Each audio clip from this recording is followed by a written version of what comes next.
겨우 7개월 남짓한 결혼 생활이었지만 정말이지 지옥 같았다는 표현 말고는 다른 말이 떠오르는 것이 없네요. 제가 사람을 잘못 봐도 너무 잘못 생각했고 마치 뭐라도 된 것처럼 아픔이 있는 사람을 제가 치유해주면서 행복한 가정을 만들 수 있을 거라 착각하고 있었습니다. 진짜 그전까지는 집안 형편, 가정교육 등을 들먹이는 사람들을 세상에서 가장 싫어했고 그런 편견들 때문에 사람 사이의 믿음이 사라진다고 생각했었거든요.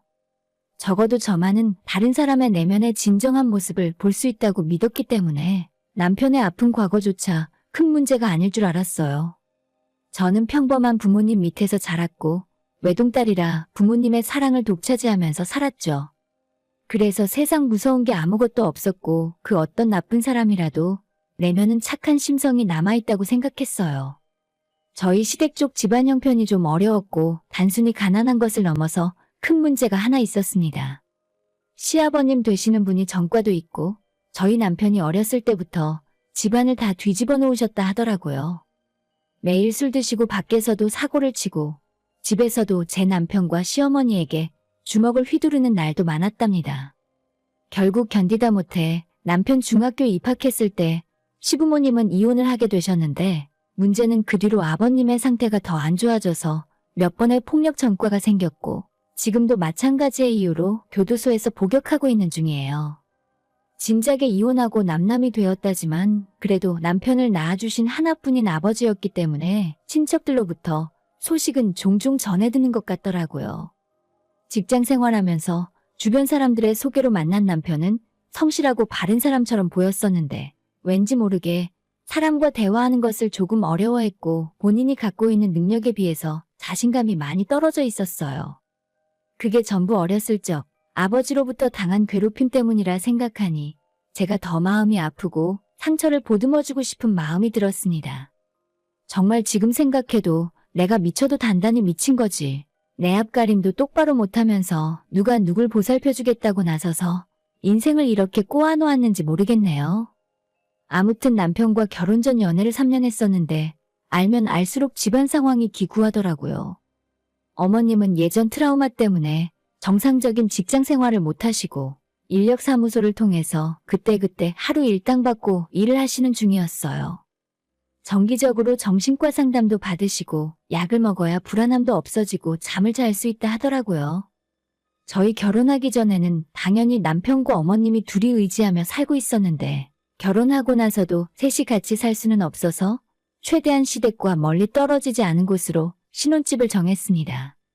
남편이 결혼 전 번 돈으로 어머님과 1억 2천에 전세를 얻어 살고 있었는데 그걸 이제 우리가 결혼한다고 해서 전세금을 빼서 가져오란 소리를 어떻게 하겠습니까? 그래도 시어머니가 사는 집이라도 안정되어 있어야 더 이상 안 좋아지는 일이 없을 것 같아서 남편 돈은 그대로 어머님 댁 전세금으로 넣어두라 하고 신혼집부터 혼수까지 제가 준비해서 결혼했어요. 결혼 전에 모아둔 돈이 7천만 원 있었는데 부모님에게 말씀드려서 1억 원을 더 지원받을 수 있었죠. 모자란 돈은 제 이름으로 전세 대출을 좀 더 받았고 덕분에 어머님 댁에서 가까운 곳에 작은 아파트를 얻어서 신혼집으로 사는 중이었습니다. 저희 부모님은 처음에는 당연히 이 결혼에 반대했고 집안 형편 차이 나는 건 둘째치더라도 남편의 아버지께서 감옥 생활을 하고 있다는 점과 홀 어머니가 정서적으로 불안하다는 점 때문에 결혼하지 않았으면 하시더라고요. 진짜 그 말을 들었어야 하는데 저는 당시에 남편을 사랑하는 마음도 컸었고 내가 이 사람을 품어주지 않으면 인생이 나락으로 떨어져 버릴 것처럼 불안했습니다. 홀어머니와 둘이 살고 있다는 점도 그랬었고 경제적으로나 정서적으로나 너무 위태로워 보였기 때문에 제가 깊은 수렁에서 이 남자를 구해줄 수 있다고 믿었죠. 정말 제가 멍청하고 한심한 생각을 했다는 걸 알고 있지만 당시에는 이런 어려운 고난을 극복하는 것조차 사랑이라 믿었었고 남편도 시어머님도 점차 좋아질 수 있고 행복하게 만들 수 있다고 생각했습니다. 하지만 결혼 반년이 조금 넘은 지금에 와서 더는 버티지 못하고 이혼을 결심하게 됐고 처음부터 끝까지 제가 얼마나 어리석고 오만했었는지 후회하고 있어요. 일단 처음 결혼식 올리고 2달 정도는 아무 문제가 없었습니다.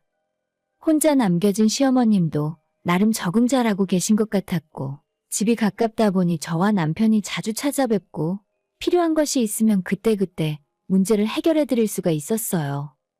생각보다 모든 일이 너무 순조로웠기 때문에 이대로만 간다면 제 결혼 생활은 행복한 꽃길만 펼쳐질 줄 알았습니다.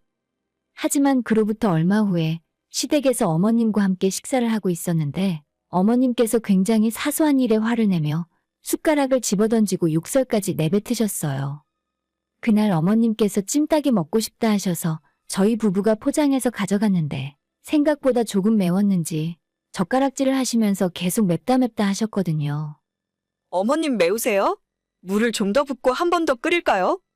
제 말에도 괜찮다고 그냥 몇 젓가락 더 드시더니 나중엔 도저히 못 참겠는지 매워서 못 먹겠다면서 자기한테 이런 거 먹고 죽으라고 사온 거냐면서 갑자기 화를 버럭 내시는 겁니다.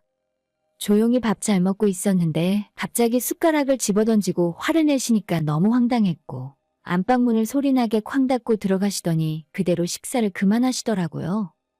그보다 더 어이없었던 건 시어머니가 그렇게 화내고 일어났는데도 남편은 늘 있던 일인 것처럼 아무렇지 않게 식사를 계속하고 있었다는 점입니다. 나중에 정리하고 집에 돌아와서 남편과 대화를 나누었는데 시어머니는 예전부터 작은 일에도 민감하게 반응하고 크게 화를 내는 일이 많았기 때문에 신경 쓸 필요 없고 보통 다음 날이면 다 잊어버리신다면서 저한테도 오늘 있었던 일에 큰 의미를 부여하지 말라 하더라고요. 저는 태어나서 처음 겪는 일이라서 나름대로 큰 충격이었고 솔직히 아직도 그때를 생각하면 심장이 쿵쿵거리면서 크게 뛰는 느낌입니다. 그 이후로도 어머님께서는 정말 별거 아닌 일로 크게 화를 내고 물건을 집어던지는 일이 자주 있었고 사과가 맛이 없다든지 새로 산 옷이 마음에 안 드신다든지 가장 황당했던 경우는 TV에 어머님이 좋아하시는 가수가 나오지 않는다고 리모컨을 집어던지신 적도 있었어요.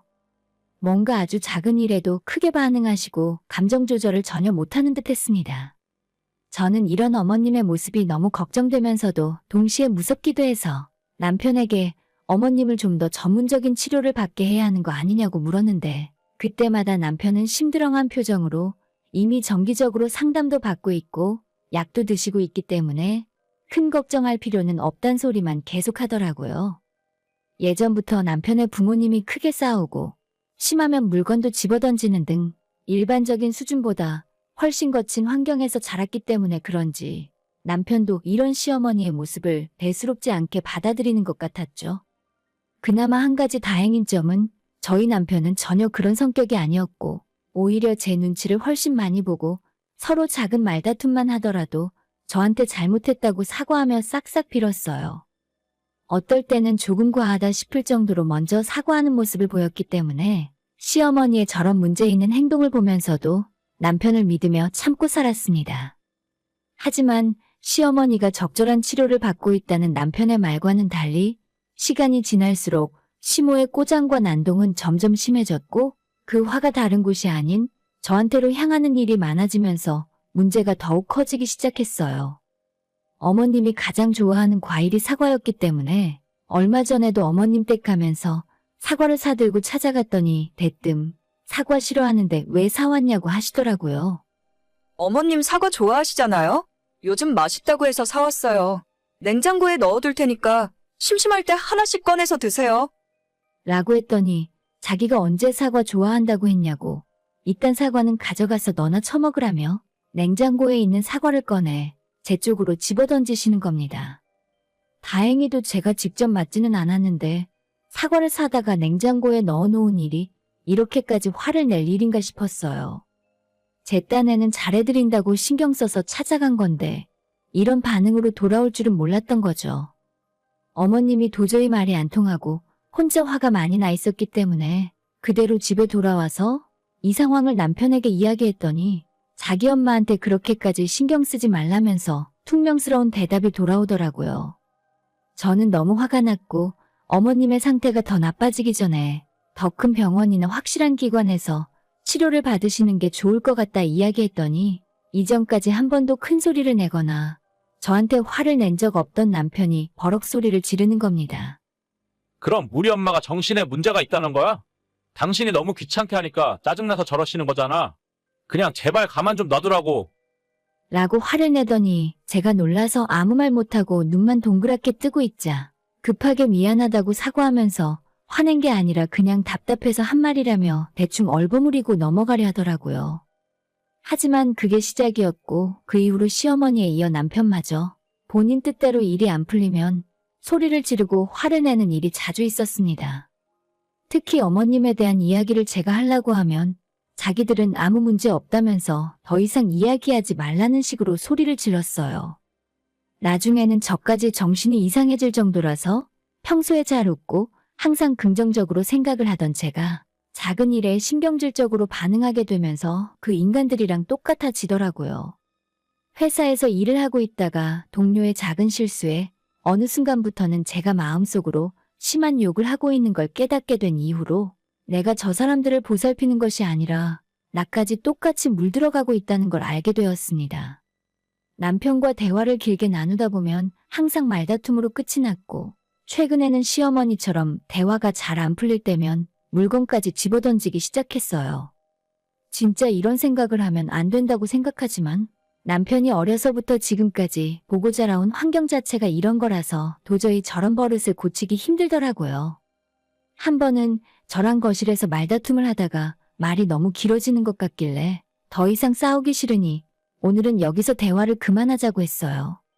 최근 들어 하루도 빠짐없이 남편과 싸우고 있었고 제가 정신적으로 너무나 힘들었기 때문에 더는 말다툼 하고 싶지 않더라고요. 남편과의 대화를 중단하고 혼자 있고 싶어서 안방으로 들어갔더니 남편이 저를 뒤따라오면서 아직 대화 안 끝났는데 어딜 가냐고 하면서 저를 밀쳐서 넘어뜨리는 겁니다. 너 내가 하는 말 무시하냐? 아직 이야기하고 있는데 가긴 어딜 가? 남편이 힘으로 밀쳐서 제가 침대 모서리를 짚고 악하는 소리와 함께 바닥에 넘어졌는데 그제서야 제정신이 돌아왔는지 또다시 제 앞에 무릎 꿇고 잘못했다며 싹싹 빌더라고요. 예전 같았으면 그 모습이 불쌍하고 안쓰러워 보였을 텐데 지금은 남편이 언제 돌변할지 몰라서 너무 무섭고 한편으로는 내가 왜 이런 사람이랑 결혼했을까 후회가 밀려오는 겁니다. 남편과 시어머니 정신이 멀쩡하고 비교적 기분이 좋을 때 몇 번 이런 대화를 한 적이 있었어요. 나는 두 사람의 폭력적인 모습이 너무 무섭고 제발 안 그랬으면 좋겠다고 이야기했는데 정말 뻔뻔하게도 자기들은 한 번도 그런 식으로 생각한 적이 없답니다. 그냥 평소처럼 대화를 한 것뿐이고 감정 표현을 한 것뿐이라면서 성질 죽이면서 살면 화병 나서 못 산다고 오히려 저한테 문제가 있는 것처럼 말을 하더라고요. 너가 문제라고는 생각 안 해봤냐? 나랑 내 아들이 성질이 더러운데 그걸 이제 와서 어쩌라고. 그런 성질 알면 너라도 집에서 입 닥치고 살아야지 같이 대들면 되겠냐? 원래 손바닥도 마주쳐야 소리가 나는 거야. 그런 말까지 들었더니 지금껏 참고 살았던 제가 한심하게 느껴졌고 이 결혼 생활에는 아무런 희망이 없다는 생각까지 들더라고요. 남편에게 직접 이야기하지는 않았지만 머릿속으론 이혼해야겠다는 생각을 계속하고 있었는데 얼마 전에 남편 외출한 날 시어머니가 저희 집에 찾아오신 적이 있었어요. 별다른 용무가 있어서 온 건 아니라서 커피 타서 내어주고 집에 있는 과일도 깎아서 대접해드렸는데 또 제가 탄 커피가 맛이 없다는 말로 시작해서 과일도 다 맛이 없고 제가 집에서 살림을 제대로 하는 건지 모르겠다며 슬슬 시동을 걸더라고요. 청소도 제대로 안 하는 것 같고 자기 아들 밥은 직접 해서 먹이냐고 하면서 너가 살림 똑바로 못하면 어쩔 수 없이 내가 이 집에 들어와서 같이 살 수밖에 없어. 라고 하면서 은근슬쩍 합가 이야기를 꺼내시는 겁니다. 저는 한 번도 합가는 생각해 본 적 없고 안 그래도 남편이랑 이혼을 해야 하나 말아야 하나 고민하고 있던 차에 어머님한테 합가 이야기 듣자마자 바로 정색하게 되더라고요. 저는 어머님이랑 같이 못 살아요. 맨날 저한테 화만 내시고 요즘 들어서 제가 하는 일이 다 마음에 안 드시잖아요. 그냥 아들 데려다가 아들이랑 둘이 사시던지 하세요. 라고 이야기했더니 제 말이 끝나기가 무섭게 어머님 손에 들고 있던 리모컨을 저한테 집어던지시더라고요. 그 뒤로 차마 입에 담기도 상스러운 욕이 이어졌고 저보고 어디서 말을 그따위로 하냐면서 죽이네 살리네 하시는 겁니다. 참고로 이야기해서 제 키가 여자치고는 조금 큰 168 정도고 어머님은 150 초반이에요. 어머님이 살이 좀 찌긴 했지만 힘으로는 제가 절대 지지 않을 자신이 있었는데 마침 리모컨 던진 걸 정통으로 맞았더니 눈에서 불이 번쩍 튀는 느낌이 들더라고요. 나도 모르게 손이 나가서 머리채를 붙들고 흔들었고 시어머니가 악다구니를 쓰면서 저항해 보려고 했지만 키 차이도 많이 나고 힘으로는 상대가 안 되었기 때문에 쉽게 제압할 수 있었습니다. 한 손으로는 어머님 머리채를 잡고 나머지 한 손으로는 목덜미를 잡아서 몇 번 흔들었죠. 제가 먼저 시작한 게 아니라 어머님이 자초하신 일이에요. 성질 더러운 사람 건드리는 거 아니라고 하셨죠? 이젠 저도 제 성질대로 할 테니까 어디 한번 맘대로 해보세요. 라고 이야기하고 머리채를 잡고 질질 끌어서 현관문 열고 밖으로 내동댕이 쳐버렸습니다. 여긴 내 명의로 얻은 내 집이니까 다신 찾아오지 말고 아들 데리고 둘이 사시라고 했죠. 방금 전까지 저한테 물건도 던지고 고래고래 소리를 지르던 어머님이었는데 힘으로 한번 제압을 하니까 정말 신기하게도 금방 조용해지고 아무런 반항을 못하는 겁니다. 아마 자기보다 약하다고 생각하는 사람 앞에서만 화를 내는 것 같은데 제가 어딜 봐서 어머님보다 약하게 보였는지 모르겠어요. 그렇게 시모를 집 밖으로 쫓아냈고 남편 물건도 옷이며 노트북이며 전부 현관 밖으로 집어 던져버렸습니다. 어차피 이 집은 저와 저희 친정부모님 돈으로 얻은 제 집이고 혼수도 제 카드로 했거든요. 얼마 안 되는 남편 짐을 현관 밖으로 다 집어 던져놓고 사진 찍어서 문자로 보냈어요. 당장 와서 짐 가져가고 너는 너네 엄마랑 둘이 살라고요. 뒤늦게 상황 파악을 했는지 전화하고 집으로 쫓아와서 벨 누르고 난리를 쳤지만 남편 얼굴 보기도 싫어서 문 잠가놓고 만나주지도 않았습니다. 세상 사람 다 붙들고 물어보세요. 누구는 화가 없어서 참고 사나요? 그 두 모자만 세상에서 가장 억울하고 힘든 사람입니까? 다들 각자 살면서 힘든 점이 있는 거고 남들 앞에서는 참고 티 안 내면서 살잖아요. 지들 기분 나쁘다고 바로 욕부터 하고 물건 집어던지는데 그런 인간들이랑 어떻게 더 이상 가족으로 살 수 있겠어요? 얼마 후에 남편이 너가 엄마 머리채 잡았냐고 따지길래 내가 먼저 던진 물건에 맞았다고 대답했어요. 고소하고 싶으면 고소하던지 마음대로 하고 이혼은 이혼대로 진행할 거라고 했더니 자기도 저 같은 여자랑 더 이상 못 살겠다 하더라고요. 시모랑 저는 어차피 쌍방이라 더 이상 이야기할 필요도 없었고 남편과는 빠르게 도장 찍고 결혼 생활 끝내기로 결정했어요. 지들이 성질 부리고 패악질할 때는 저보고 이해하라고 하더니 제가 한번 눈 돌아가서 힘쓰니까 그렇게 못 참을 정도로 분하고 억울했나 봅니다. 아무런 미련도 없고 사랑 때문에 판단력이 흐려져서 멍청한 결혼을 했다고 생각해요. 아직도 저는 불우한 환경에서 자란 사람들이 모두 다 저렇다고 생각하진 않아요. 얼마든지 더 밝고 긍정적으로 사는 사람들이 분명 많이 있을 텐데 제가 사람을 잘못 봐서 그런 거겠죠. 집주인한테 전세 빼달라고 이야기해놓고 지금 저는 친정부모님 댁에서 지내고 있는데 평범하고 화목한 가정이 이렇게 소중한 건지 다시 한번 느끼게 되더라고요. 친정부모님은 제가 지난 30년 동안 단 한 번도 제 앞에서 소리 지르고 싸우신 적 없거든요. 결혼하면 원래 다들 대화로 풀고 즐겁고 화목하게 지내는 줄 알았는데 친정부모님이 얼마나 노력을 많이 하고 사셨는지 이제야 알 것 같습니다. 다신 이런 멍청한 짓 안 할 거고 만약 제가 누군가를 다시 만나고 언젠가 재혼을 할 수 있다면 그때는 가장 먼저 고려해야 할 사항으로 정신적으로 건강한 사람을 찾아야겠어요. 정말 사람 피말리는 7개월이었고 두 번 다시 생각하고 싶지도 않습니다. 오늘의 사연은 여기까지입니다. 구독과 좋아요, 알림 설정 부탁드려요. 다들 행복하시고 좋은 하루 되세요.